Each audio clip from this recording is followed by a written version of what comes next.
I became rich by selling adopts for more than I bought them for. Edit. Thank you, everyone, for your honest responses. I have decided that I'm going to keep doing that since both parties benefit from it. I became rich by selling characters for more than I bought them for any people unaware what characters I am talking about.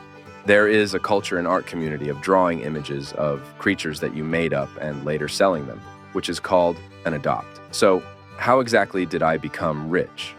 I am from a relatively poor country with dog water of a currency, where 10 USD could feed you well for a week. Therefore, there are a lot of people selling high-quality pieces that they spent 10+ hours working on for measly $1 or so. However, in international spaces, due to the inflation of USD, the price for even the lowest quality adopts from non-name artists varies between $10.50 USD. For relatively popular ones, it only goes up.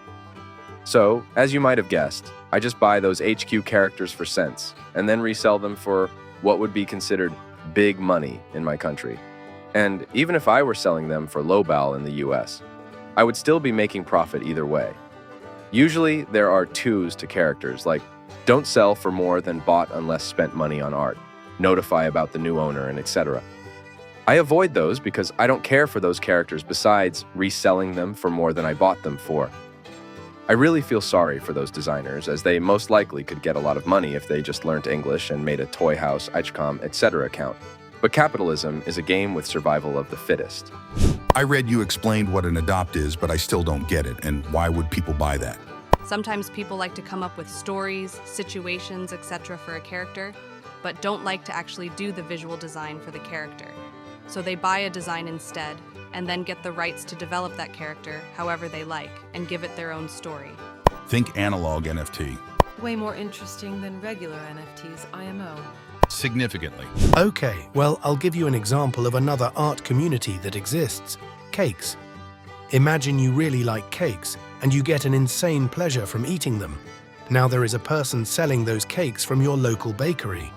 It's their personal creations with unique recipes, and you can feel they put their soul into it. They can spend days making one cake, not to mention coming up with a concept for it. And the cakes make your tummy feel really good, so you go and buy them. Now, can you survive without eating a cake?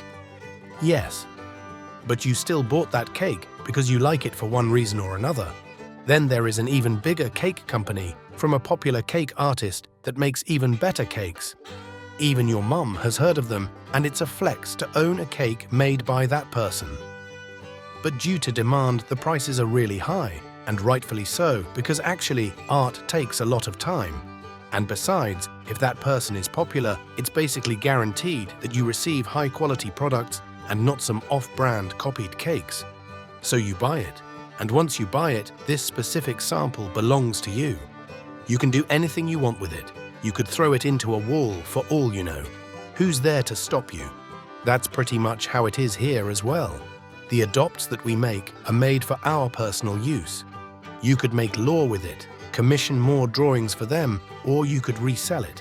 Once you sell it, you no longer own it besides the design credit.